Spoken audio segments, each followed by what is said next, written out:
Children of God, Philippine bishops recently proposed digital media fasting as a concrete Lenten discipline.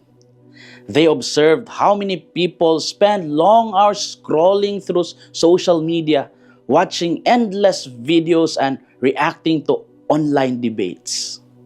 They encouraged the faithful to reduce screen time in order to make more time for prayer and family. Some bishops suggested turning off notifications during certain hours of the day. Others proposed avoiding online arguments that spread anger and division. They reminded Catholics that fasting is not only about food, but also about habits that distract the soul.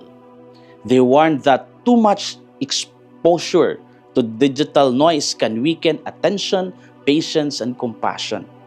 They invited the faithful to use media more responsibly and intentionally.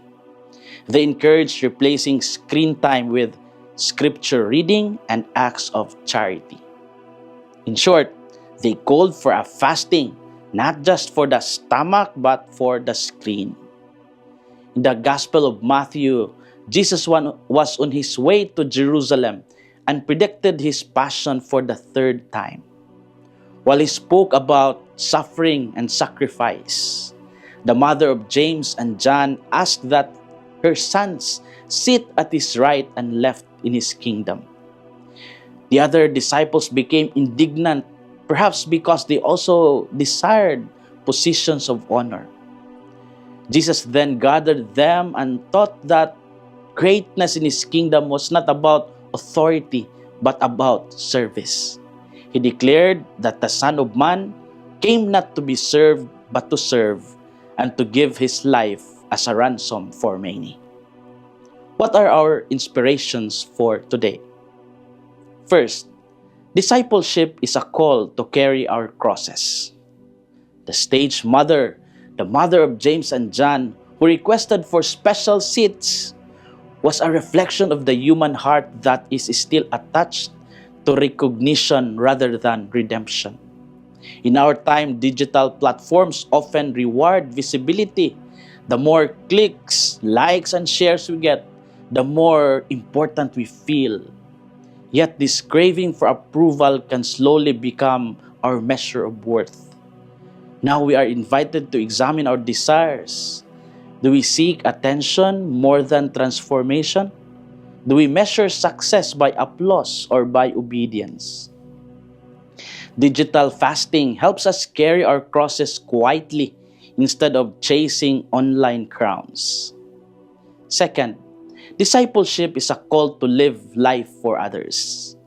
Jesus contrasted worldly rulers who lord it over others with his way of servant leadership. He said, "Whoever wishes to be great among you shall be your servant." The culture around us often celebrates dominance and influence. Online debates can turn into competitions who is louder or sharper.